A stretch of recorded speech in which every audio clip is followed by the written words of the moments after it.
my gracious. Even back in high school, Jennifer inspired more than Cambié la imagen por vender discos. Come on, shake your body, baby, do that conga.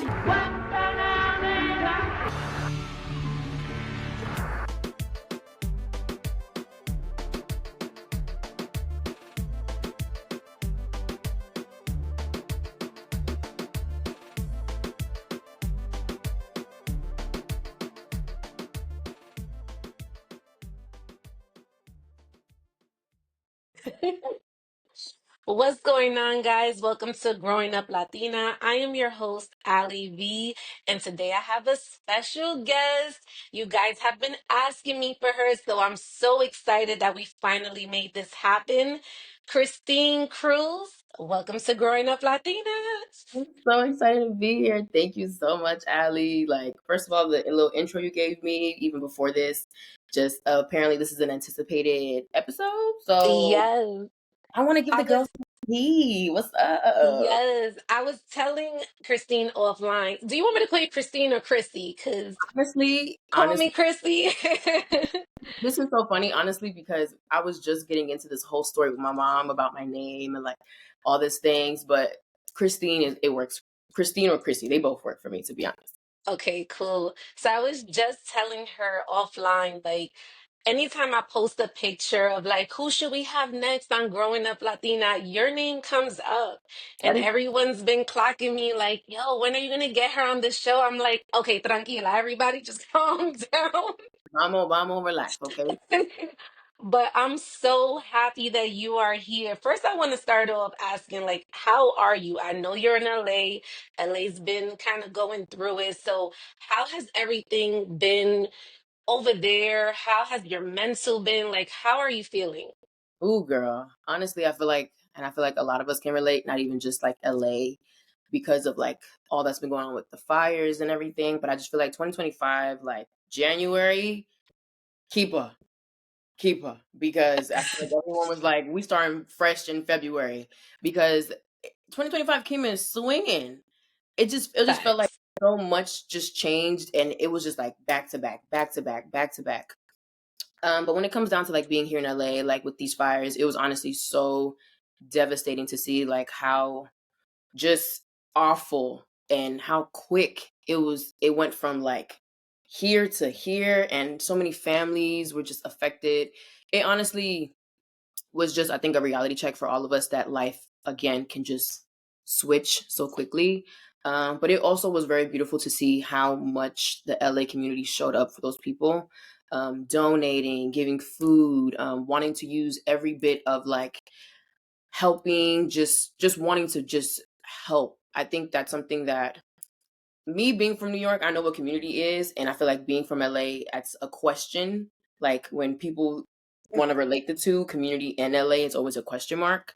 But I Yeah. think LA really showed out, especially during that time. They really showed out. They were not playing about making sure that people were taken care of, and I think that overall was just beautiful to see. But aside from that, mentally, your girl's been okay. I think just kind of getting our footing back after January being ghetto. You know, this January was just wilding out on everybody. But aside from that, like, I feel like I don't know if I'm speaking for most of us, but I feel like I'm finally feeling like I'm getting my footing back and feeling comfortable with like getting back into my groove for the year, because I have a lot of goals I'm trying to hit this year. But yeah, just Yeah, I think that's such an honest answer because usually when you ask someone like, "How are you doing?" their go-to is like, "I'm good, I'm good, I'm good," and it's like, and things are not good, right? Like things are not okay. So just to have you say like, I'm okay, and just being very transparent with where you're at mentally, because not every day is a great day, right? And not every month is a great month. And I wonder for you, just like being a content creator, like how do you even create content in such a devastation and chaos? Like, how do you even kind of muster up energy? Or do you even muster up that energy? Or do you just take a step back and say, you know what? I'm going to sit this one out real quick that's and exactly I'll circle back in February. that's exactly what I did. Yeah. That is exactly what I did. I think it becomes so I don't know, it becomes hard because you are so empathetic to what people are going through, and then it's kind of just like my family and I were saying this. We were like, just read the room, and then I Right, right. kind of like there will be time for us to kind of get back into like regular posting. I will say I do admire all the content creators that used this time to use their platform to create content about what was going on. And I think Right. that is a really good way. I didn't do it, but I think that's a really good way of still kind of like tapping into your job, making sure that you're showing up as a content creator, but then also reading the room and understanding like, well, this isn't just like I'm going to pop on social media and talk about a makeup tutorial while people's houses are on fire. I'm going to use this time to pop up. Yes, you guys know my face, but also talk about and show up to like what is actually going on. So for me personally, when things are like going left field and it's kind of just like so much going on, I just am so empathetic that I don't know how to show up online. The most you see me do all the time, I will be reposting, resharing, Yeah. linking stuff, all those things. That's what you would expect from me. Absolutely. Yeah, I think I struggle with the same thing as well, like even during that time. And, I'm here in New York, but also like you can't be tone deaf, right? To like what's happening. So I'm like, I don't want to post, all these beautiful sceneries when I know LA and I have friends in LA and family in LA that are really going through it, right? So I'm like, I don't sit this one out as well. I'm gonna just work out. I'm gonna just work out for Yeah. my mental health. Yeah, it's so important. And I think even during that time, I saw a lot of people that I know that been living here for a long time. I think that LA fire was like their final straw. Like it was just Yeah, no more LA for me. I think this is it. I think it's time for me to maybe go back home. It was a really like it was a time. Like I think a lot of us were kind of just yeah, like freaked out. I think it was the first time when people were really questioning like what do I do? Like, am I going to stay here? Like, or like actually like what to do? Like, it was happening right. quickly and multiple at the same time. It was a lot. It was a lot. I'm glad it's everything's contained now. I am glad that people showed up and people are donating. I still have a bunch of things that I would like to donate. It was down to the fact like when we would go to donation stops, they would say no more. Like we are at capacity. Yeah, Like we have too much of this and we can't keep taking more of this. So I think in a way, wow. yes, it's like, wow, you can't take any more, but also how beautiful it is. Like people really showed up and were giving and wanting to help. So yeah, child. Yeah, I January. know. Yeah. They I could keep wanna I wanna go back a little bit because I mean, you originally you're not from LA. Originally you're from Brooklyn. I'm fine with that. You're from Brooklyn. I want to talk about Brooklyn and like what that was like for you growing up. Yeah. And I want to talk about like your sala, right? Like how was that like? Like what novelas were you watching? What music were you listening to? What food were you eating? Like what? Give me the vibes. Déjame decirte because I am from Brooklyn, New York. I was born in Bushwick, but I ended up being raised in the East.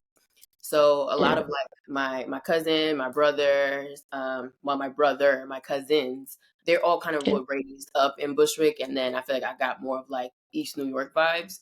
Um, Mhm. but if I'm being very honest, I was not watching novelas.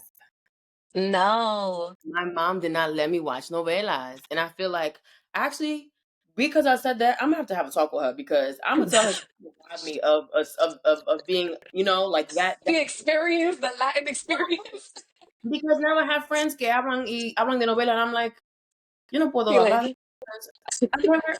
I never got to watch novelas. She always was just like, no, esto no para ti. Like, you can't watch this. Esto para la gente grande. You can't watch this. But mind you, I'm watching my aunt on the couch, her on the couch, Monica on the couch, and I'm like, I can't watch this. So I didn't watch no novelas, which is crazy for me to even like admit that. But I didn't watch no novelas. I couldn't watch anything like that. But like cocinando, like comida wise, I was eating everything. I was eating everything. yeah, Grew up with a family que they don't like throwing out food, and they also don't like when you don't eat all your food. yeah. So What's that about? Why are we like this? I think it's because like they come from the island, y Yeah, ahí no se bota, se como de todo, and it's yes. they came to the America and they were like, yeah, that's the same regla. And my mom mom did not let me leave the table if I did not eat my vegetables. So I was basically eating everything. Like when Yeah. I mean everything. Like arroz blanco, moro, pollo, habichuela, Damn. pescado, tostones, mangú, salami, queso frito, huevo frito, Yes.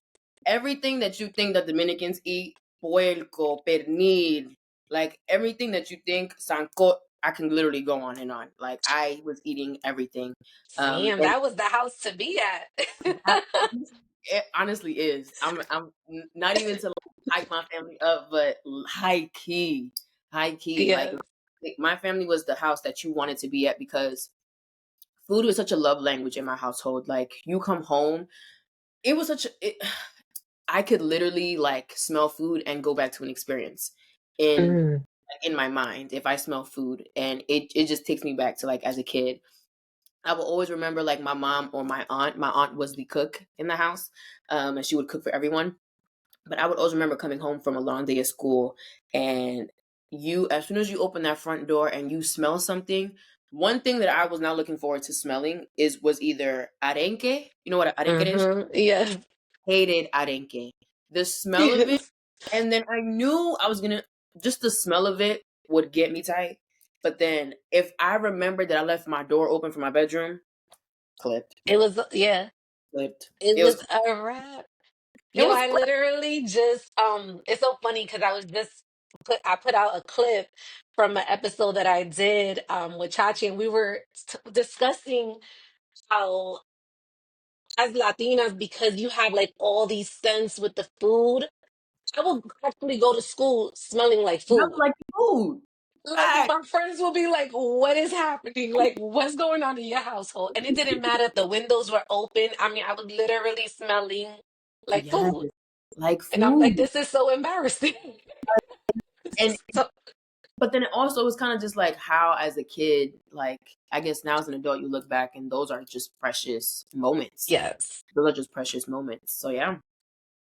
because they say like you said, like the sense of the food, it creates like this very nostalgic feeling for you. Yeah, So like now as an adult, you can go to any Latino household and you smell that and it just takes you back. You're like, it's yes, a this is memory. home. Yeah. Yeah. Yeah. And it's really attached, like deeply rooted in that. So yeah. For Absolutely. sure. I want to talk about Brooklyn as a whole because Brooklyn, man, I always say just New York, period. There is a hustle mentality that Hmm. happens in New York, specifically in Brooklyn. There's a confidence that you must have, and you can always spot like a Brooklyn girl. Like you always know, yeah, that she's from BK. She's from Yeah. BK. So I want to talk about how this confidence shaped, well, the culture, how this Mhm. has shaped like your confidence, your style, your identity. Like talk to me a little bit about just like growing up Latina in Brooklyn. Honestly, I would say Brooklyn was it almost felt, and I feel like that's New York. It feels like a battle every single day. I just feel Yeah. like that's New York period. Whether you're battling the weather, whether you're battling getting to the train, the bus, whatever the case may be. But I would say it felt like a battle every single day. And as a kid, also trying to like get to school, get dressed, being up early in the morning. I feel like I can go into other things as to how it's a battle every day. But being from Brooklyn, I just feel like New York is yeah, we aggressive. We talk a little hard and Yeah. it might come off a little intimidating for others, but I really do think like I being that I from was from Brooklyn, it kind of gave me like an armor in a way cuz Mm, honestly I did not grow up as confident as I may be now. I honestly was a really shy girl. Definitely did not use my voice very often. So I would honestly kind of just, in a way, kind of like hide behind like, well, I'm a Brooklyn girl, so I don't play because mm, in a way, yes, like I didn't play, but I wasn't one to be out looking for trouble, and I also wasn't one to um, be in the mix of anything. But being that I was that way too, and kind of hiding behind this, like, well, I'm from Brooklyn, it really did allow me to focus on the things that I need to focus on. So it did create a very hustle mentality because I didn't have time to be in any type of mix that didn't benefit me to be the best version of myself. So whether that was me getting to Right. school or whether that was like me getting to my job or whatever the case may be, I think that that hardness or like that realness or that like I don't got time for this, it then becomes who you are because it is the truth. Like I don't have time for this. Like I got somewhere to be. So Right. it definitely then now as an adult, now I feel like I do have that confidence and I proudly am like, well, I don't play. No, I'm not one to Right. look for issues. I'm not one to be in no mix of nothing still. But being that way and being from Brooklyn and kind of just also seeing like Brooklyn is the hood, not everywhere, but I grew up in the hood. So Yeah. you very much have to be very much like aware of where you at. So if you do Right. have a place to be, make sure you get to from destination A to destination B. And sometimes that requires you to like put your head down and make sure you get to where you got to go to. And I think that kind of molded me to kind of just be so focused on getting to that destination that it's just now who I am. Is Yeah. innate. I'm actually surprised to hear you say that you didn't grow up with this confidence because, yes, right now, like what I'm seeing you showcase on social media and you just have like I look at you and I'm like, damn, I could never like this podcast thing is easy for me, right? But like let me go on Instagram and try to do a makeup tutorial. It is not gonna work for me. Like I am so in my head with these things. Mhm. And so at what point and what age were you where you kind of developed this confidence and started like really recognizing your own voice and your own power? Girl, not that long ago. Not that long ago. Not that long ago. And I feel like I'm still in a place where I'm like finding it, to be honest. Yeah. I would say probably when I moved to LA is probably the first time where I was like, oh, like I could do shit. I was like, okay, well, I could do shit. I would say Yeah. COVID, maybe a little bit before COVID, but I would definitely say like moving to LA really I was able to look at myself and be like, yo, I did not think I could do that. And I just remember looking at myself create videos and I would look at myself and like it almost felt like outer body. Like I wasn't looking at myself Mm. with my body. I was looking at myself and looking at myself. I don't know if I'm even Right. right. Right. Right. I And know I'm what looking you mean. at myself and I'm like, who is this girl? Like who is this girl like talking and like showing up and like spinning around and styling. I was the girl who hid behind a closed door to dance because I was too shy to dance in front of my family. Right. Like that was me. I and every time anyone would walk in, like I first of all, I'm Gen Z, I'm a Disney kid, so anytime like High School Mm. Music was on, I would learn like the choreo. But best believe if I heard that handle, You stopped. and they'll be like, "What you doing?" I was like, "Nothing. I'm not doing nothing. I do nothing. Like leave." And then once I leave, it'll be back to boom, boom, boom, boom. So Oh you had like your whole little own Sasha Fierce moment that was happening. yes, and Like, it's just a quick way to, like so I look at my so then having that be like I think who I was for a very long time, and then me kind of blossoming and like being on social media and putting myself out there, it almost was like, who is this girl? Like, and right. it was so beautiful for me to see for myself because I was like, I think I always, being that shy girl, I always saw what I wanted to be like. And I think Mm. of when I kind of blossomed here in LA, I finally saw glimpses of that woman that I always wanted to be like. And it was just really beautiful for me to see. But I would definitely say I'm still in a phase of, I guess, in a chapter. Being that I'm like in my mid-ish 20s, I feel like I'm still really trying to figure out who I am and like what my voice is and what this confidence is.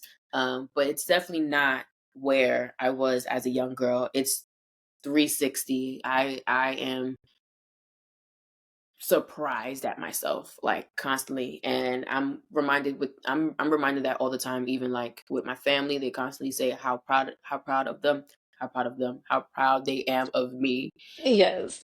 It's just very just like wow, like how you really can envision something for yourself, you can really become that. And I think it's Yes. really dope way of like manifesting. But yeah, this confidence, girl, I just got it yesterday. Just yesterday. I think that's even more interesting because I was telling somebody recently, like, just growing up Latina for me, it wasn't my dad that was like the powerhouse. It was really my mom. And so I grew up around powerful women. Yes. And so you did as well. Like you had powerful women in your corner who were killing it, are killing it, still killing it. And Right? to hear that you didn't, I guess, find your voice at that age, it's kind of like a little shocking, not gonna lie, because I'm like, you have like powerful women around you that you're literally watching make moves. Like, talk about that, like just like the women representation in your household. Oh my gosh. Literally, la mujer de mi familia, they are everything. My Yeah. grandmother, my mother, and my aunt, they are like everything. Anytime I look back at my childhood or anytime I can feel like, well, how was I raised? I honestly go back to those three women because I just associate so much of how and who I see myself becoming now to who they are and what I saw and how they raised me to be. Um, my mom, my aunt, and my grandmother, powerhouse women. The trifecta right there. Powerhouse women. Women Yeah. who did not wait on anyone to make sure that they got the things they needed to get done. They went out and got whatever they needed to get done on their time. And I would say that's where I feel like that hustle mentality of me, aside from being Hmm. from New York, that go getter, that I guess even like having like the aspirations of wanting to be this person, I get that all from these women. I get all of that. Hmm. I get my flow. I get like just like how I carry myself. I get even like that timidness as well. I get that from them. I feel like I also that timidness, I feel like I got it from my mom because my Yeah. she I feel like my mom, she may be silent, but once my mom opens up and becomes like this flower, you would be amazed. Like look at her in awe sometimes. Like Wow. how like, huh? I didn't know you could and you what? And I feel like that probably Yes. was me. And I, as an adult now, I feel like the more and more I see myself every single day, I look at my reflection. I'm like, I am my mother. Like I am Yeah. there. And I feel like at the time as a kid, I don't know. I feel like I think it made me go into also like me being like a middle child and always feeling like I'm overlooked. And also feeling like, I was a very curious kid. So I also feel Mm. like being that overlooked type of kid and also feeling like, well, I'm very curious. I don't really know where I want to go with this, or maybe not feeling just like, hmm, maybe not feeling like I'm understood. I think that's where a lot of like that shyness or a lot of that, I don't know, or maybe just that uncertainty came from. And I feel like after a certain time, I really started to trust myself and I really started to be like, well, I do have these powerful women around me. And I feel like because I was so shy for such a long time, I was afraid to use my voice. Because Hmm. I look back now and I'm like, a lot of what I was feeling at the time of not being confident or being shy was all here. If I would have just used my voice and kind of just said, well, I feel this, absolutely, I feel like these three women would have had my back immediately, like supported me. Yeah. Of course, maybe had questions and like as parents and as family members do, but they've always saw the best in me. They always saw like the best for me, and they've always wanted the best for me. So I know it Yeah. sound like, well, how? But I think as a kid, I Yeah. think I felt overlooked because I was a middle child. So I feel like in a way, it almost felt like I had something to prove, but then Hmm. always kind of was just focused on doing what I had to do. Like I really didn't talk too much, and if I did, um, like I don't know. Do you relate to that at all? Like as a like, do you have siblings? I And how, girl, do I have siblings? I have five sisters and four brothers. oh So girl, yeah, I you. come from, yeah, so I too fall in the middle. I am the only person in my immediate well, yeah, immediate and family that is in the entertainment industry. And I knew when I was a young girl, from as long as I can remember, I would always tell my mom, like, I want to be famous. I want to be famous. That's all I would say. I want to be famous. And my sisters would look at me and be like, famous for what? Like, what do you want to be famous for? And I never really had the answer. Like, I just knew that I wanted to be on TV. I knew I wanted to interview, and I always had a passion for that, but I couldn't like pinpoint it. And Yeah. so that kind of made me like not confident. Right. So I kind of struggle with that, you know, and then I didn't have like representation. Like you see, you have Monica, right? Like I don't have a Monica. You know what I'm saying? Like You had to do it by yourself. You had to I be the had to do it.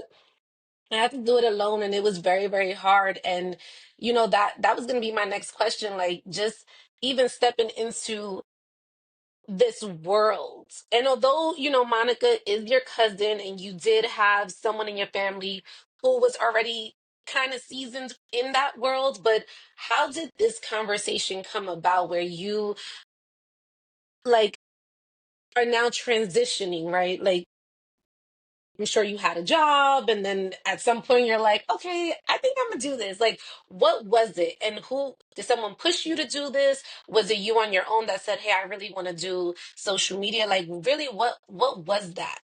Mm-hmm. I think I relate to what you said, kind of just like you as a kid, knowing you wanted to do something, but you just couldn't pinpoint exactly what. And I think I Yeah. relate that to me seeing myself to be this woman, but I didn't know how I was going to get there.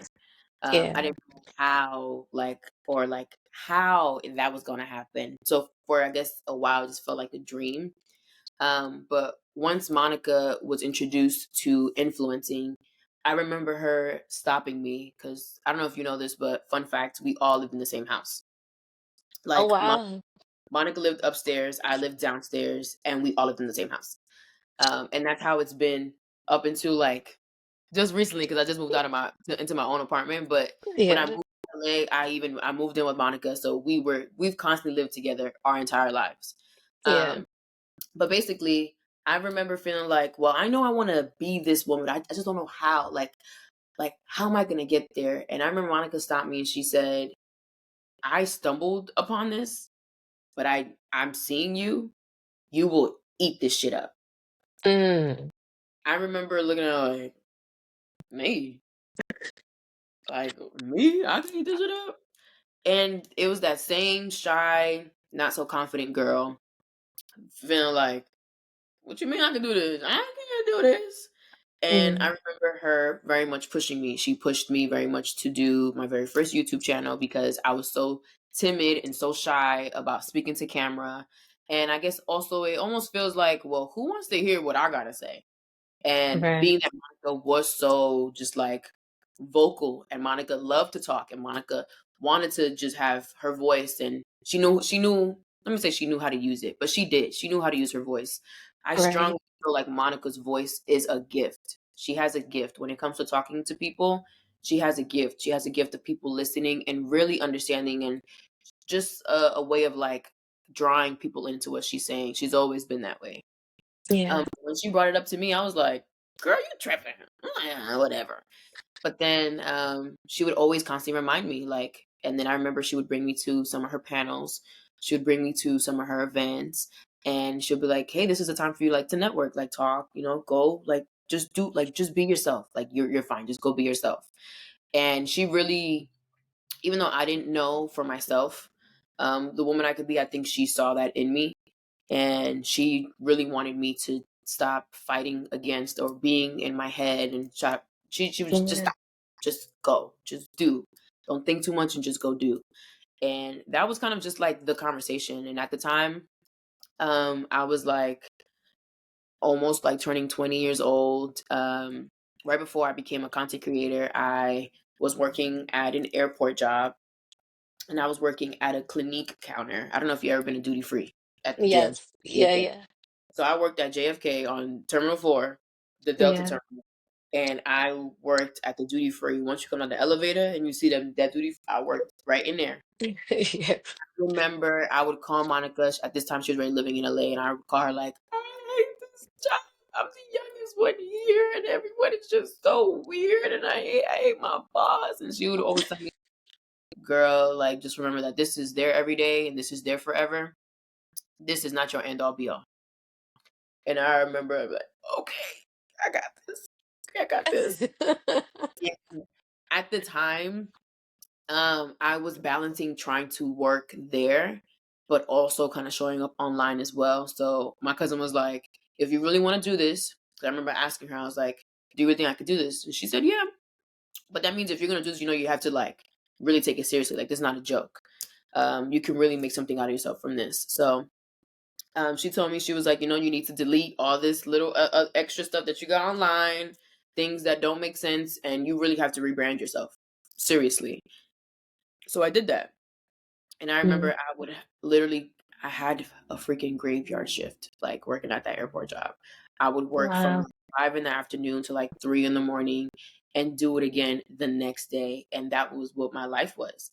Go home, go to sleep by like 4:30. By the time Yeah. I'm sleeping, getting up is 8:30. I gotta get my butt up, get some breakfast, do my makeup, record it, take pictures, and by the time I needed to finish all that, I'm on the bus to my job editing to post it Mm. so I could show up for my 9 to 5, basically.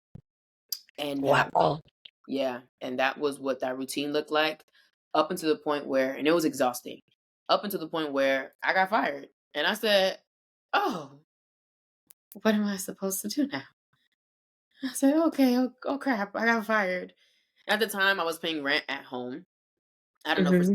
like that may sound crazy, but I was paying No, girl, my mother will always tell me, you are not living here for free, girl. no, I was My paying mother was the one garnishing my check. no, I was paying rent at home. So at that Yes. point, also I was like, dang, what am I supposed to do? Like I got rent to pay at home. And I remember I spoke to my aunt at the time because she was the one who was taking my rent money. Um, I remember, She was the IRS, low key. yes, rent. Thank you. Yes. And I remember asking my aunt, I was like, what am I supposed to? She was like, well, until you figure this out right now, just figure out what you're trying to do. And I remember I came to LA. Honestly, if I'm rambling, tell me because I Nope, nope, nope. I want okay, it all, girl. Do not stop. okay, good. I remember I actually I was like, what am I supposed to do? And this was like right before COVID, this 2019, and I got fired after my birthday in November. And Wow. for like towards like the ending of November, beginning of December, I told Monica, I was like, hey, do you think I could just come for like a month? Let me just vibe out, chill out with you, go to events with you. I'm fired. I don't got nothing to do. So I might as well like use this time to one, continue to build an audience in LA and just shadow you also. So I did that. I came to LA for a month and we even looked at apartments while I was out here for that So you time. was manifesting. You was I definitely manifesting. I was, and at the time, both of my cousins, Monica and Huang, and her now fiance John, um, Hmm. they were very supportive. They were like, "Listen, this very much can be yours. Like, you can stay right now. Like right now in this moment, you can stay. Like we're living here. We all like can sustain us living here. You can stay on the couch until we figure out what our next move is." And I remember I was like, "This all sounds great. I'm gonna get here, just not right now. I'm gonna get here, Mm. just not right now." And lo and behold, there comes COVID. Damn. And I think that was the perfect that is the perfect example of God's plan is God's plan. That's right. However way you want to plan something out for yourself, mi amor no importa. Because lo Hmm. yo para ti. What God has in store for you and what God has planned for you es para ti. So That's a fact. no matter what you plan, no matter what you set out to do, lo que Dios tiene para ti will happen for you. And I just, yeah, that's where I'm at. I don't know. But but let me ask you, would you if you didn't get fired from that job, would you have taken that leap on your own? Or did it take for you to get fired for you to be like, you know what? Let me just go to LA real quick. Absolutely. Or would that have still have been the plan no matter what? I think it happened exactly how it was supposed to happen. Okay. Exactly how it was supposed to happen. I think the excuse of, because my plan after me getting fired was to find another job, stack up on bread, and then move to LA. Hmm. And that was supposed to be the plan. And I think if I didn't get fired, I was making pretty good money where I was. Um, Right. and I was young. I hadn't even turned 21 yet. Yeah. I was making good money. And I remember, I definitely think if I did not get fired when I did, I would be caught up in that cycle of a 9 to 5, racking up bread. And that balanced lifestyle of showing up online and showing up to work was too exhausting. And I feel like I Yeah. wasn't able to fully be like, I wasn't able to fully show up online the way I wanted to. And I think being that I would have had that responsibility of like having to pay rent, I gotta show up for work, I gotta have this money in my Mhm. pocket. It would have just kept getting pushed back, pushed back, pushed back, pushed back, and I wouldn't have been able to take that leap if I didn't get fired. No, I I'm think gonna be honest, like your story is just so inspiring. And the reason why I say that is because, and I spoke about it on the show before, like I'm also an event producer, and about 90% of the events that I've produced have always been with the day job. wow, And I remember like I too got fired at one point. wow, And I was just like crying, panicking, like, same girl, what am I gonna do? Because, I got kicked out at such a young age. I got kicked out when I was 18 years old wow, and like 18, 19. So I I didn't, I have a lot of pride, so I was not going to go back to my mom's house. Doesn't matter what happened. I would have lived at my cousin's house before I go back to my mom's house. Um, just because I'm like, I'm going to show her I don't right, need you. right, um, but I just remember like I had people around me that was always telling me, well, Ali, you gotta be realistic. You gotta live in reality. And I'm like, what does that mean? And they're right, like, your dreams are cool, but like you gotta make this money. And I'm like, but I can make money off of my dreams too. right, But you have to hustle. And I can't have one foot in, one foot out.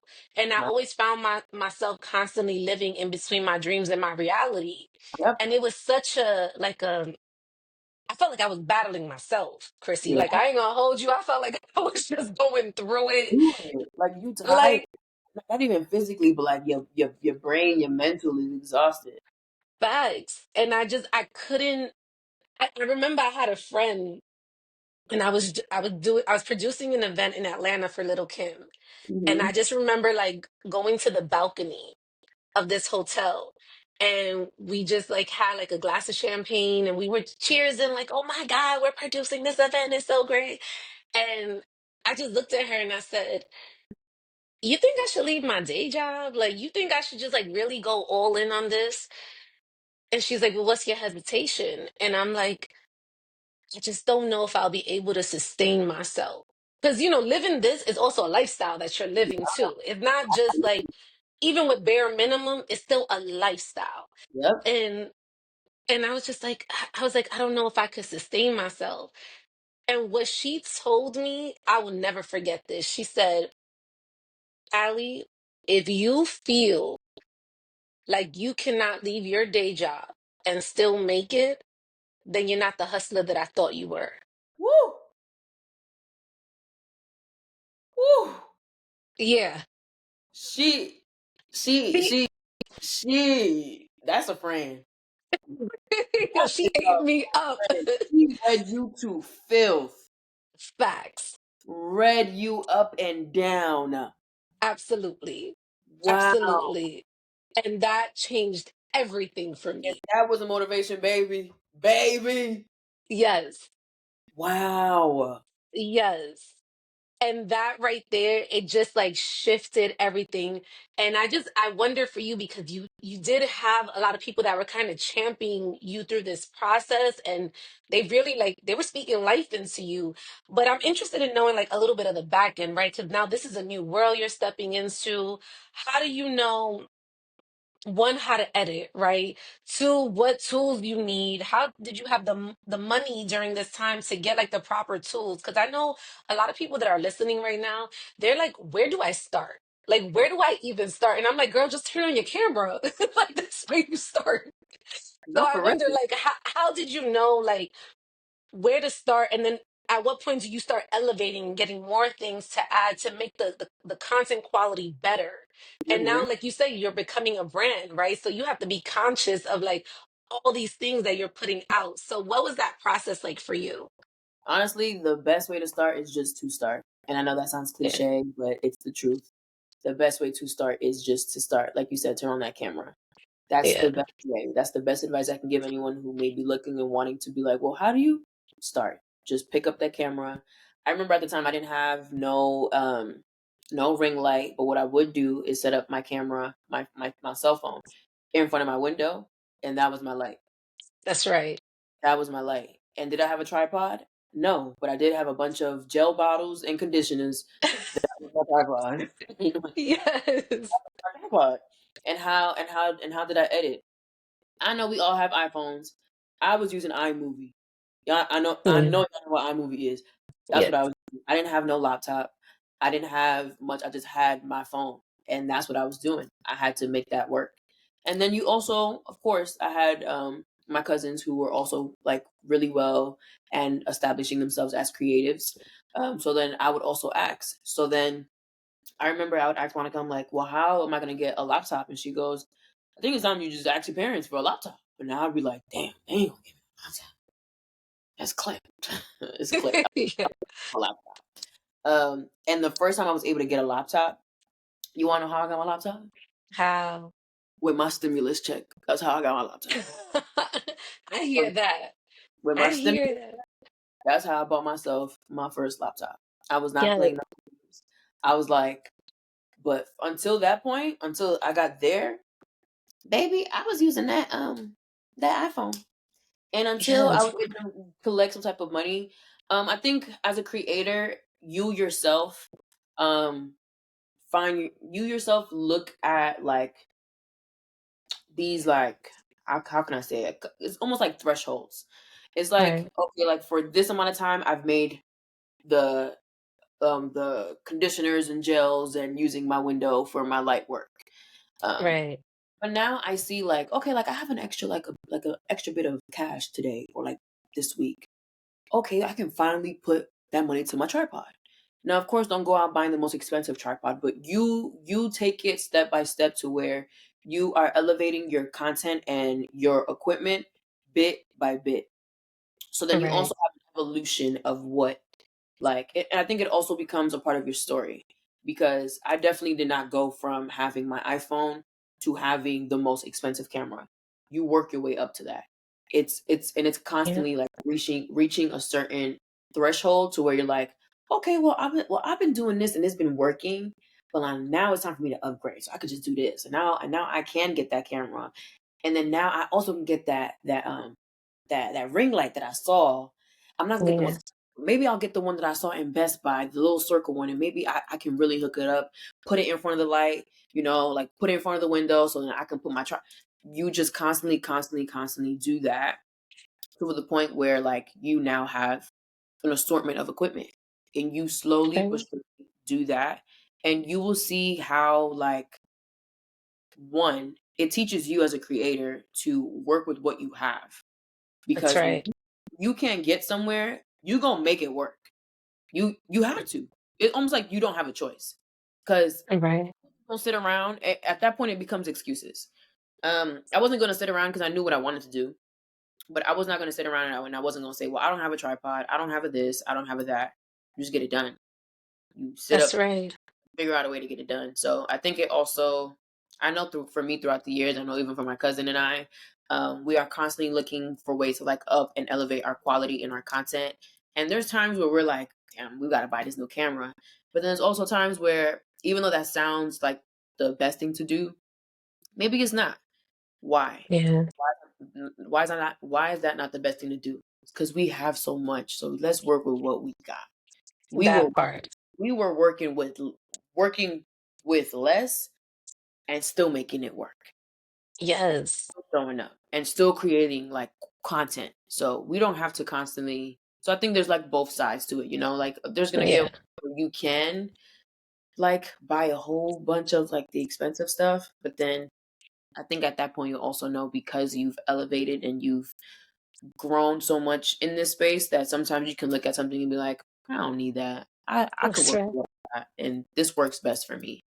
So And I think too is like also like making people a part of that journey, right? Right. Like bring people on. Like I always tell people when I introduce myself, I'm like, hey, my name is Ali V, and I'm the creator of the number one Latina podcast called Growing Up Latina. Like, I claim it, speak it, and Mm, I literally tell people, no, you're going to watch me make period. Growing Up Latina the number one Latina podcast in the That's world. what I'm talking about, Ali. Like, That's what I'm talking y'all gonna watch this journey, about. Period.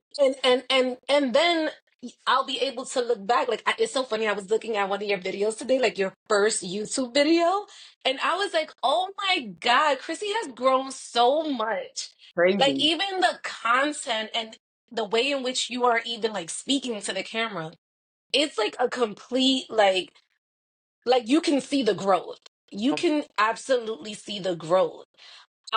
I wonder, like, just even starting, how did you know what to say on camera? The content that you wanted to produce during this time, like, did it automatically say? Did you say to yourself, "I'm just gonna do beauty," or I'm gonna do hair"? Like, what was that process, or were you even that strategic back then?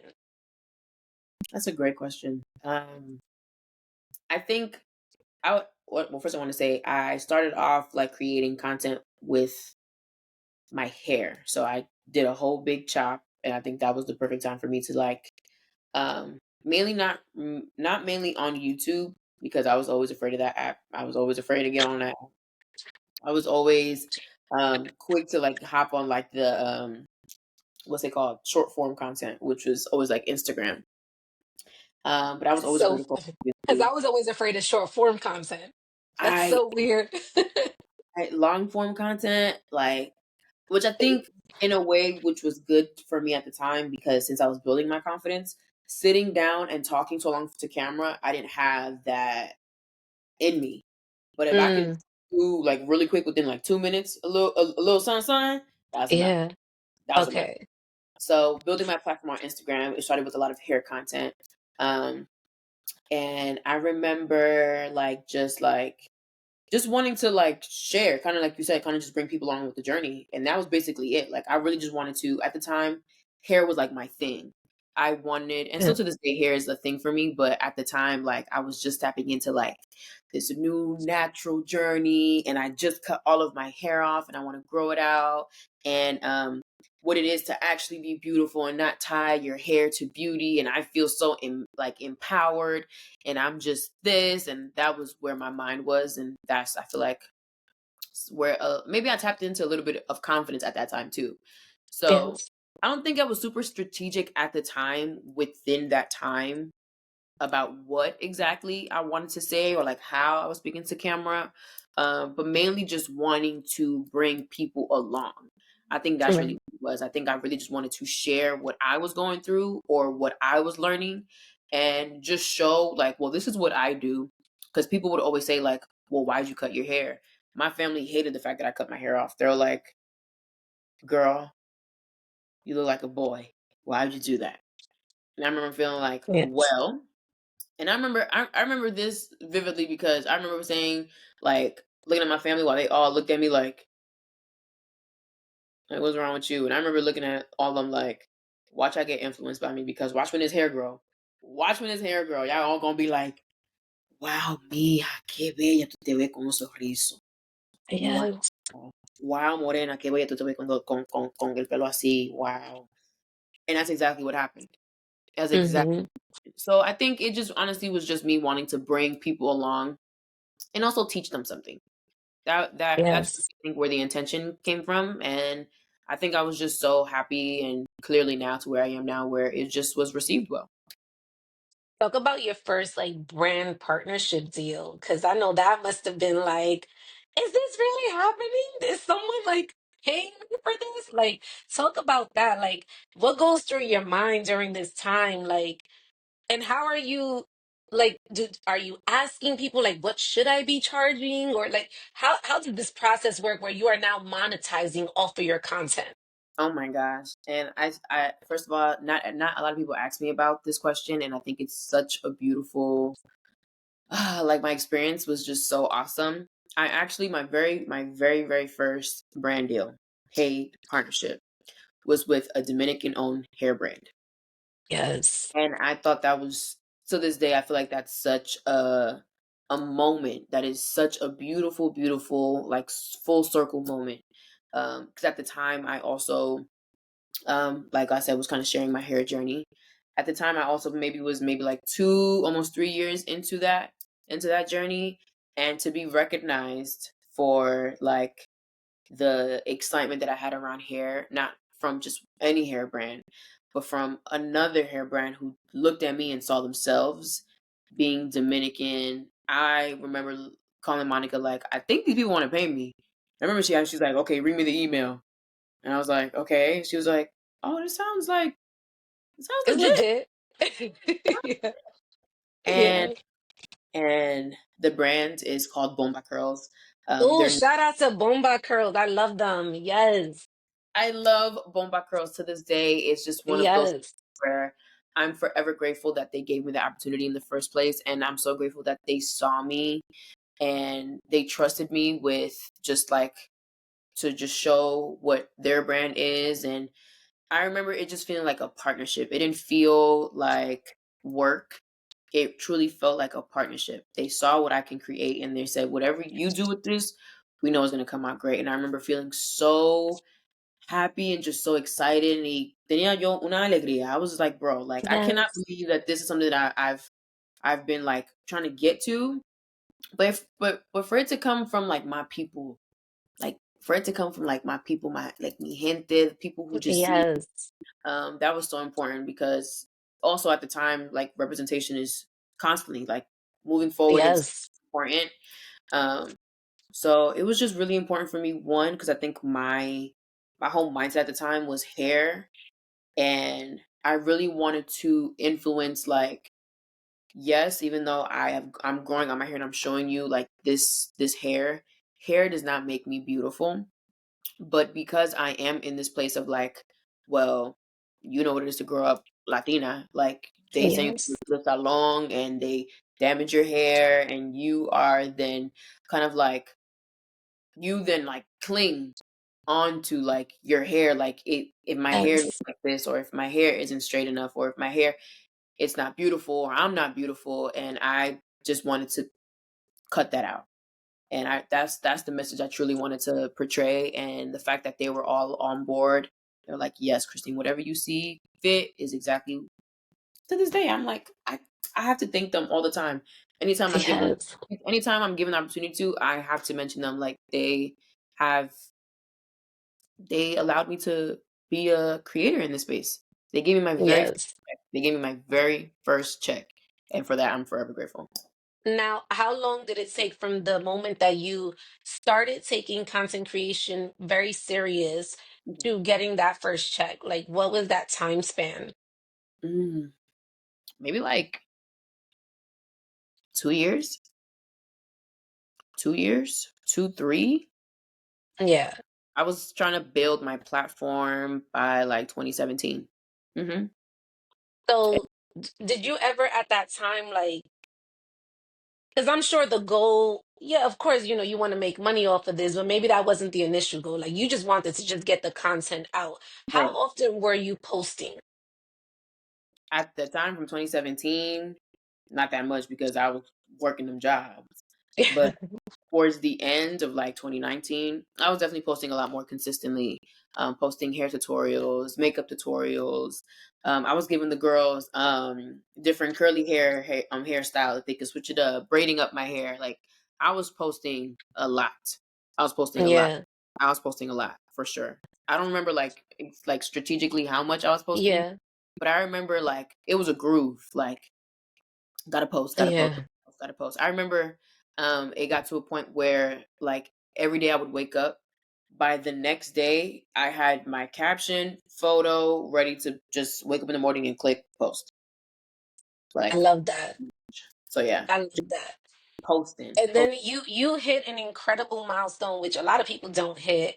And I my producer Leslie, I remember like when you hit the 100K, we were like, oh my God, like she hit 100K. Like we were so like like legit happy for you because we just know like how hard it is to get to that point, right? And as a content creator, you hope and you wish and you're like, damn, I just and sometimes it seems like forever, girl. Like it seems like yo, I don't know how much more I gotta post Like, come for me on. to get to this 100K. But like that was a big, big, big moment for you. And like, yeah, talk about that because I know for you, like you was working, girl. Like you was really doing this for real. Honestly, it was so fulfilling. It was so fulfilling. Yeah. It felt so good. Because I remember it just feeling like a climb, to be honest. I remember, and within a lot of the, and within that climb, there was a lot of moments where it just felt super slow, kind of just like, well, Yeah. how much longer until, uh, Right. but also like by the once it hit, I was just like, whoa, and I celebrated. I remember I felt so happy. I did a giveaway. I celebrated. I turned up. I was like, "Yo, I have 100,000 followers," and it also kind of like becomes this thing because, unfortunately, when it comes down to our industry, things like that, metrics and what it looks like on paper matter. Not all, Yeah. but it does, and it's unfortunate because throughout that time of me trying to get there, I had been denied of a couple opportunities because I didn't have like the metrics they were looking for. Even though I may have had the work ethic, the quality, the personality, the charisma, whatever it was, because it didn't look a certain way, it Right. I there was no way I can walk through that door. So also it almost like was like when I hit 100K, I was like, yeah, That's yeah, right. what? And what? Because I bet you want to circle back now, babes. Want to circle back? Yep. Oh, they Back? always come back. They They always, always come back. they always come back. So it was so fulfilling. It was so rewarding. It honestly made me feel like my hard work pays off. Um, and it just felt really good. Of course, because I've been doing it for some time, but it just felt really good to one to see those numbers and just two to be like, girl, you worked your ass off for that. So that's important for you. Yeah. And yeah, it was really dope. It was really, really I dope. want to take this time because here in Growing Up Latina, we celebrate all wins, Period. small, medium, big. Yes. Growing Up Latina just hit 20K on IG. I know that's right. I'm And all I'm just that. like, Yes, Allie. girl, I was like, oh, Allie. yo, I called the whole team, like, oh my God, it's 20K. They're like, girl. I'm Allie. like, I Yes. said, yo, you don't know how hard it is. Like, Instagram is a very hard platform to grow on. You will grow faster on TikTok before you grow faster on Instagram. And just to be able to hit 20,000 followers for us, we were like, oh my God, we cannot, I never would have imagined that this would have happened. So I'm just like, we gonna get to the 100K, Chrissy. Don't you worry. Girl, I ain't worried about it. I know y'all gonna get there. And I'm Like, gonna call you like that. We hit 100K. so we was in there talking, we was manifesting. Allie, Facts. no, I'm so happy to hear that. Congratulations. Honestly, it's literally just up from here. That's really it. Like, and Facts. you're just gonna be checking off. Like every 20, 30, 40, it's just gonna keep like up, up, up, up. Yes, yes. I'm I so happy. wanna I wanna talk about like if you could even talk to younger Chrissy, like Mhm. what would you tell her? This girl that at the time wasn't confident, you was like kind of shying away. If people came into your room, you would just stop and not perform. Like what would you tell that girl? I will tell her you are going to surprise yourself. Yes. I will tell her stop being in your head. You are going to surprise yourself. Um, Yes. I think that little girl, um, she was so here and Yes. like in her mind so much, thinking of like how people would look at her. or like how she may look to others. Um, and I think she just needed to know whatever you are seeing or whatever you're feeling up here, you are going to surprise yourself in the best way possible. And Yes. I think, and also give her a big ass hug because that little girl, she was so shy and so timid and so in a shell. And then it almost like I look back at myself at that age and I wish I um busted out the door and was like just like "Ah." Part of me wanted to do that. Yeah. But I was so shy and scared to like look or be perceived wrong or like look wrong that Yeah. I was like, I'm gonna just sit here. Just sit. Yeah. So yeah, I would tell myself, you are gonna surprise yourself. What Like, has girl, been the most surprising thing that you've done where you have really looked at yourself and said, damn, I really did surprise myself, didn't I? um, dang. Honestly, to this day, the fact that I got my license and then I got a car, Yes. to this day, I look like I be like on the highway, like, wait, I got a car? I said, Yo. wait, I got a I'll be like, God, thank you, you so good, Lord. And I'll rub the wheel like, Jesus, I have a car. Like I'm on your earth, on this highway, in a whip. It's mine. Facts. I did that with your help, but you put hello. You need a blessing? To this day, like I have just these moments in my car. Me and my car, like we go together. Like me and that girl, well, it's only been like 2.5 years, but me and her go like this. We gonna do some stuff already. Um, Yeah. but I look at that and I'm like, I remember feeling so. Again, it's all about that focus. Like once your mind is in it, and once my mind is in it, focus. Like I'm not playing about it. Um, I remember getting my permit, and I remember a little before that. I remember taking Ubers constantly before I got my permit. And I Yeah. remember I had this one Uber experience, and I said, "Yeah, I can't no more. I can't no more." And the experience was I was actually 10 minutes away from Monica, her fiance, and I's studio, Mm-hmm. and I took her dog. I don't know if you know Monica's dog, Royal. Um, Yes. and I took her dog with me because I was the last one to leave the house, and they were already at the studio. So I was like, all right, I bring the dog. I remember leaving the house, and the Uber driver was standing not too far from me. I remember walking up to the Uber driver, and he drove away because I had the dog. Oh no. That was my last straw. Oh no. That was my last straw. So I remember saying, it's clip for that. I ain't gonna deal with that no more. I'm getting my permit. After I got That's my right. permit, and I remember I was so determined to get my permit because once I got my permit, well, I went to DMV. I failed that permit test twice. No. Twice. The first time I failed it, I said, "What a book? Give me the book." I said, "Can I take it again?" She goes, "Yeah, you can take it again. You have two more tries." I said, "Okay, thank you. Give me the book." Went through the book, waited in line again. She goes, "Are you ready?" I said, "Yes." She went inside. Went inside, filled it again. I said, "Damn." I said, I'm gonna sit my little ass back down again, and I ain't leaving this DMV until I leave with my permit. That's Baby, right. that third time is a try. Went in there, knocked it out the park. I said, "You see? Focus." I remember I got my permit, Yes. took my classes, and after I took my class, I think I got my like license in September. And by Mm-hmm. that, Monica was like freshly pregnant, well, freshly like giving birth Yes. to her son Carter. So at the time, she had a car. So anytime she needed me to drive her around, baby, any opportunity, I was using that car for a whip. Hello. So Yes. basically using her car to practice until I kind of was figuring out like, okay, like what do I want to do now? Like now I got my permit, now I can drive her car.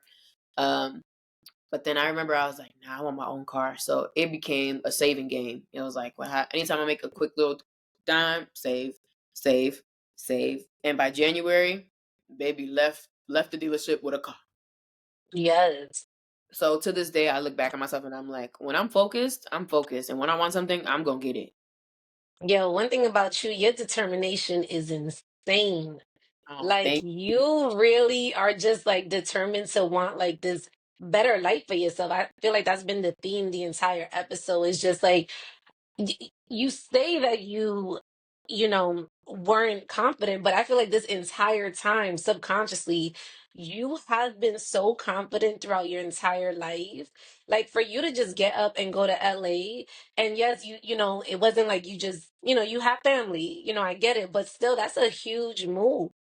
And you. then for you to like get a car, girl, anybody that lives in New York, and this is why this is so important. No, you don't need a car in New York, okay? You need a Metro card. Card. On top of that, you got the Long Island Railroad. Like you got to Yes.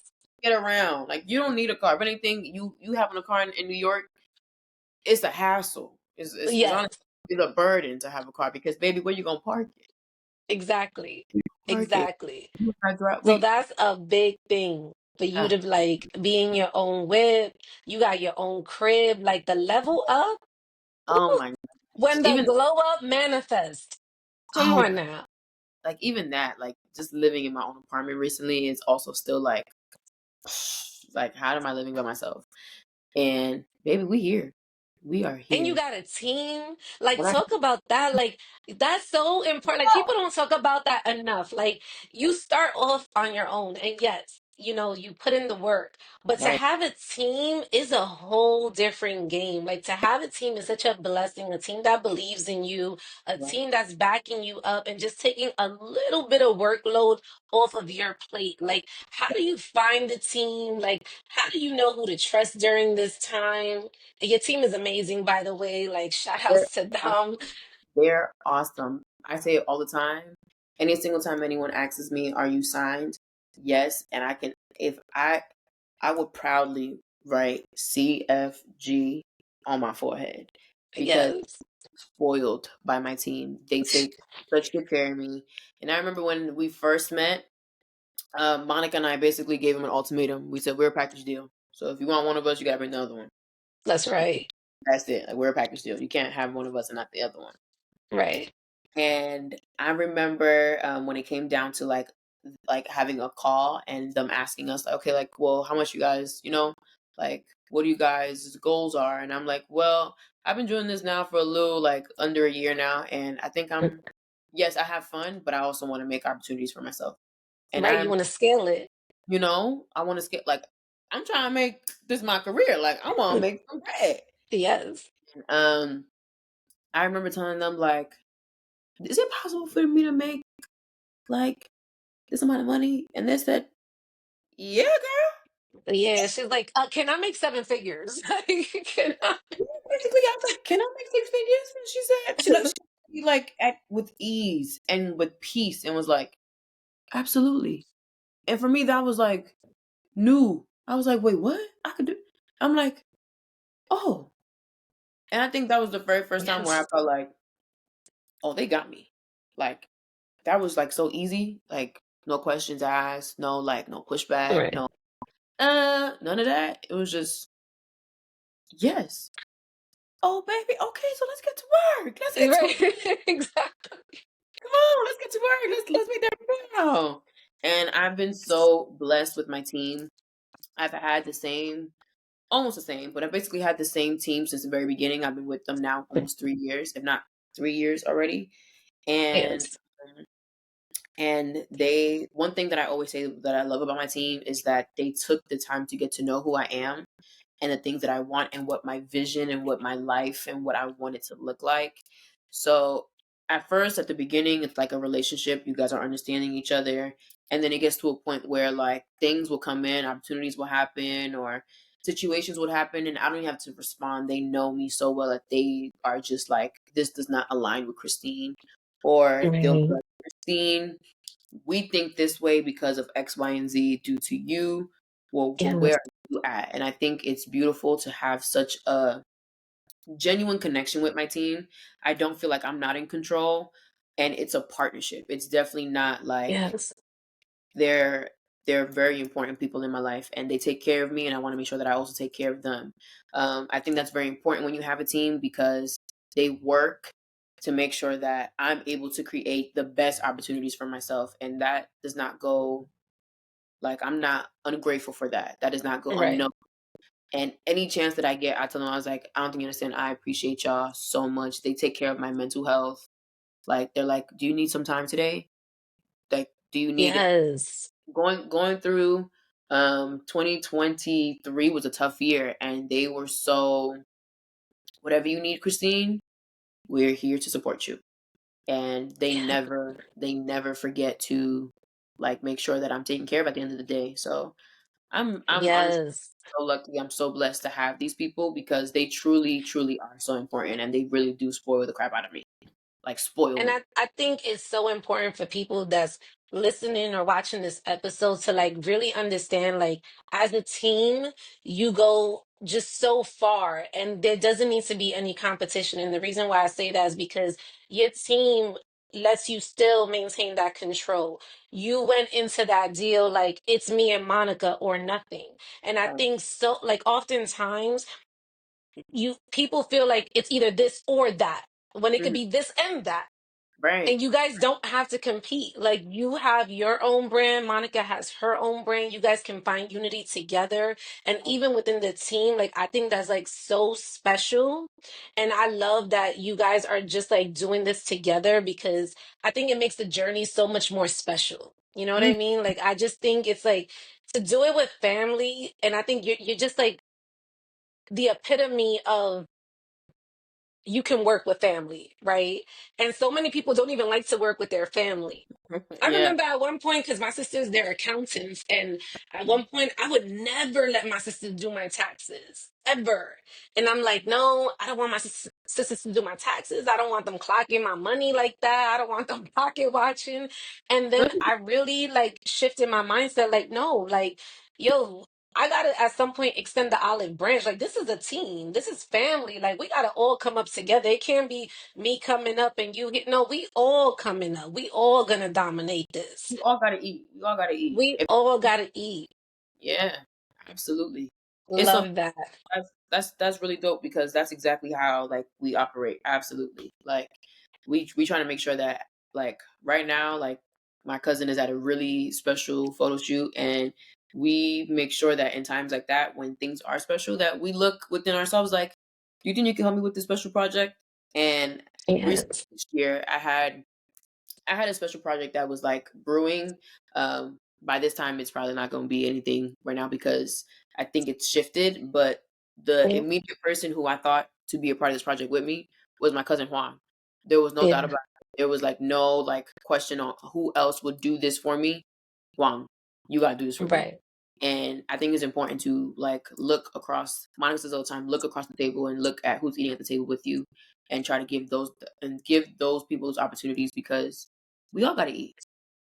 Yes. So yeah, Yes. family. They, especially because if you're gonna do it to somebody else, like if you're gonna put the money in somebody else's pocket, why not do it for you? Why not do it for your family? Put the money in their Absolutely. pocket. Yeah. Absolutely. I Yeah. want to get into some rapid fire questions. Okay. I'm nervous. Oh, wait, before I get into that, Yeah. because now I'm like, I've been wanting to ask you this entire interview, but this piece right here, girl, that you have, oh my goodness. Can we please talk about this? Like, where did you get her? She is beautiful. Thank you so much. Honestly, I wish I had, and I might have to like look it up because honestly, silver and me, we cool, but like me and gold really go like this. Facts. I'll pop out and like some silver jewelry from time to time, but when it comes to like gold jewelry is me. But this, I saw it here in LA. There's something called like a Sunday flea market, and it's every Sunday on Melrose. It's like consistent. And I remember my family and I decided to go one Sunday, and they have different like booths. People sell jewelry, people sell food, people sell body products, whatever the case may be. And as we were walking, this lady was selling vintage, um, like vintage, what's the word? Name brand. Yeah. I remember I looked at this necklace. At the time, I had not been wearing any type of silver. I'm a gold girl. And Yeah. I looked at it. I was like, do you have this in gold? She's like, no, I only have it in silver. And I was like, this is such, like, I literally was like twitching. I was like, I cannot not leave with this fire necklace. Like, it made me feel something. Right. I was like, I cannot leave without this. And after that, as soon as I put it on, it was clipped. I was like, I don't even know why I even decided to put it on because there's no way that I'm not taking this home back with me. And Yo, love it. it's such a vibe. I have a good friend of mine. Her name is Fola, and she has it in gold. So when I saw it, I was like, this feels familiar. But this one specifically, the silver one, I don't know what it was, but the silver just gave me this like alter ego that I didn't know that I could tap into. I feel like gold very much kind of sits with like Christine, but like silver makes me feel like a rock star. Silver makes Yes. me a little grungy a little bit. Silver make me feel like who want to square up with me. Like I'm so cute still, but like silver just makes me feel like unstoppable, Yes. which is what I felt when I saw this big chunky chain with a lock and a key on it. I was like, this is a little, Fire. but I like this. So thank you. Yes. Thank you. It's one of my favorite things in my jewelry collection. Oh Absolutely. my God. You're like obsessed with jewelry. Oh So my gosh. Like I have you ever thought about like putting out your own line? Like is that like a passion of yours? si Dios quiere, si Dios quiere. It's definitely something that I feel like is so attached to who I am. I think there's no way of meeting me or seeing me and not recognizing or noticing any type of jewelry or like any That's type right. of jewelry on me. So when people do, it just reconfirms that for me. Like it's not something like it's like a style. It's a part of me. Like it truly That's is. right. There's never a time you will never see me in a necklace, a bracelet, a ring, multiple at the same time. Like it's just a part of who I am. Accessorizing is like a form of expression for me. And if you see Yes. me rocking my day-to-day necklaces and cool, and at this point that's just who I am. But like today, very much I have on some silver. So I very much feel like a different type of version of myself. Very much feel like I'm a rock star. Like I just feel Yes. You are a rock star. thanks, That you girl. are, man. Thank you, girl. All But right, yeah, let's get into these rapid fire. okay. Tell me you're Latina without telling me you're Latina. Can I run and grab something? Go for it. Oh, you about to bring something out? Hold up. This is the first I'm growing up Latina. I love this. Yes. Period. Okay, baby. Okay. Okay. Nata greca. What greca? Okay. There's no way you Latina and don't have a little cafe bustelo in your cocina and a little greca. Okay. Yes. Period. Yo, You want to get that because I'm like, that was the perfect answer. Wow. period. Wow. Out of Period. all my guests, you ate that up. You ate that up, sis. Honestly, I don't know how I'm gonna do that, but I'm like the first thing I thought of was like my cafe, like cafe. Y mira que yo no bebo cafe. Like I'm not big on cafe, You but don't? no, I'm such like a tea girl. Maybe like un poco. Yes. Maybe Okay. like a little bit, but more like cafe con leche. More leche than, Okay. but like not like really cafe. But my family loves cafe, so I'm like I have to still. It's like a staple in my household. So still, Yes. have Love that. period. What does it mean to you to be Latina? Oh, that's such a beautiful question. Um, it means knowing your roots, understanding the importance of everyone who came before you, our ancestors, what they went through, and the power and beauty of our history, and showcasing that and being authentic and just sharing that bit with every experience that you have in this world, whether that's creating a friend or with a business opportunity. Never, I guess, creating the space to forget that legacy that you Mm, for me. that's good. Yeah. What is this chapter of your life called?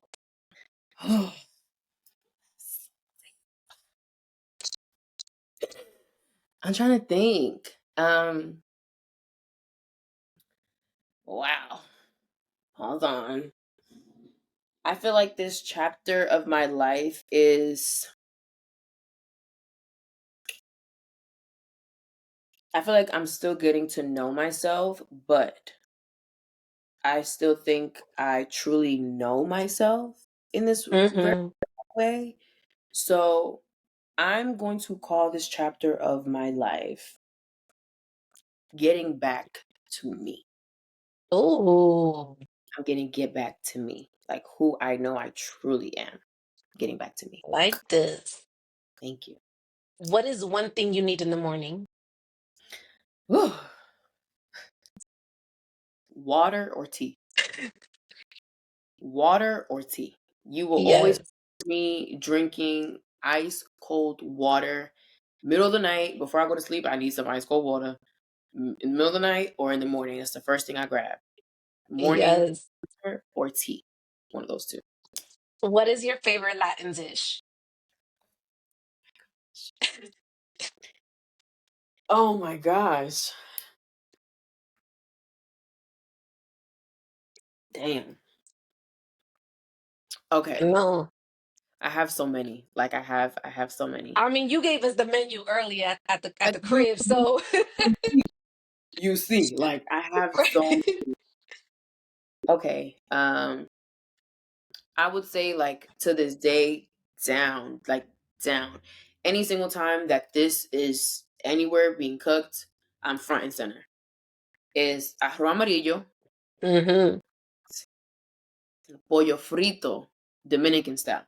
You know Yes, Dominican frito is different than just fried chicken. that's right. So arroz amarillo con maíz, pollo frito, and you gotta squeeze a little lime on the pollo frito Ooh, with the plátano maduro, the damn. skins. That concoction right there, anytime, every time, I'm front and center. Front and center. Love that. Front and center. Love that. If you had an opportunity to have the Last Supper with three Latinas, dead or alive, who would they be? Queens. Just like queens. Honestly, Celia Cruz. Oof. Yo, by the way, let me just tell you something. I this is episode, I don't even know. I swear to God, I think I'm like 65 or 70. There hasn't been not one Latina that I interviewed that I asked this question that doesn't say Celia Cruz. Celia Cruz. Everybody says Celia Cruz. Because she's so iconic. Honestly, Yes. I think about, I know this is so small, but not so small because she's iconic. But I think of like a lot of my childhood, and I think of like what it is to be Latina, like loud, colorful, just like bold. And I think she just embodies everything that is that. One, Facts. she's negrita, she's a negra, and her voice being so deep, and her being just like this in her own bubble, just being this iconic woman who I'm sure in herself, one, was given this gift that she didn't know where it would take her. But her just being effortlessly Celia Cruz, she's created this, like, we aspire to be so, and like, I really don't know how to articulate it, but I just see that woman and I want to be like what she embodies, like just Yes. being bold con su música. I even look back at like how involved she was with like the American culture. Did you ever watch that video of her on Sesame Street singing like the Yes. I think that is Yes. like She's like and amazing. during those times as well. It's kind of just like she really was like breaking barriers for women like us these days to feel Yes. confident doing what we do, because we look at esa negrita que va caminando, esa Yeah. negrita, like Yes. hello, like that. Yes. And I get chills. I get chills because it's crazy to think that she has created this this her who she is. And I think for the rest of my life and passing that down to whomever I give birth to in the future, this Yes. is a woman who embodies what we are. And it just Yes. it to this day, it will always be Celia Cruz. Yes. Yes. And two more. You got two more people. So you got Celia Cruz. Celia Cruz. I also think I would do. Selena. I How think I, so? Of course. think I would do Selena because she was so young with the world like at her fingertips. Yeah. And also, I relate to her. And I feel like a lot of us relate to her so much because she was a Spanglish queen. And Um, like killing it with the fits too. Like, just like a fashion icon. Like, and also, it's kind of very hard to like not tie like a red lip and think like Selena, or like have like a ponytail with like big curly hair, like half up, half down, or like yes. with like there's so much that I feel like one can look in a mirror and like tie it to her. Um, but I feel like her being so young and her being so another one who's just like effortlessly herself and Yes. gracefully doing it too. And was doing it makes you rest. Um, yeah, I think she's definitely another one who I feel like want to pick her brain, learn a lot from, or even someone I feel like she just seems like someone you just want to laugh with, laugh Yes. and just literally have like girl talk. I feel like she gives that, just like blah blah blah. Let's just talk. Let's talk about love. Let's talk about family. Let's talk about life. She just gives me that big sister like vibe. So Yes. her, and then one more Latina. I'm trying to think. Um, another Latina that I would say that I would be Last Supper. Would love to sit at a table with. A lot of people uh compare me to her. Can you guess who could it be? Facial, like my face looks like her. Ooh. Can you think of who I'm talking about? Zoe Saldana. First of all, that is iconic. Hello. That's Yeah. iconic. I've Yeah. literally I've literally been compared to her all of my life. So much so that my Facebook name was once Chrissy Saldana. No. Yes, very much so. And I would be posting up pictures like this is my long lost mother. If you guys just meet her on the street, just know, tell her she has a long lost daughter. It is me. And Yeah. still to this day, I definitely feel like one, she's such an iconic woman. I think we all know her Iconic. so much. But I think she's another one in the space. One who is Latina, and also just creating really important and like important conversations within our space. And yeah, I think that's someone else who I would really love to just like sit and have a moment in a conversation with. That would be one moment that I don't think I would like. I don't know, let the opportunity. Yo, first Dominican. First Dominican to win an Oscar. Hello, Like insane. hello, Insane. You got hello. some powerful Latinas at your last supper. Oh, hello, hello. Got some queens at the table for real. Yes. Some Yes. at the table for. Um, what's something you would want to work on that you have not? Ooh. Mm. I I think what I want to continue to work on. I know you said what's something that I want to work on and haven't. I feel like in my mind I'm constantly working on something else. So what I really want to continue to work on um, is showing up for myself. Yes. Oh my God. I love your answers. I really want to like start doing that. I think um, I'm sure you can relate to this. Growing up in such a big family, you feel the need to just want to be and give yourself so much. And we see it in our mothers. We see it in I Yeah. see it in our mothers. I see it in, and I say my mothers because I have my mom, my aunt, and my grandmother, and these are selfless women. Even Monica, Yeah. even myself, like we're selfless. We kind of Yeah. thinking of ourselves last. And I know now for Monica, she's a mother. And I know her main priority has and is her child. But I think it's super important that I also recognize how important it is for me to prioritize myself, to show up for me, because Yeah. um, if I don't show up for me, I can't show up for everybody else. and I've recognized that. I know, like, my boyfriend, he has like a different mindset. He sometimes feels like, well, if he can't show up for himself, he finds power in showing up for others.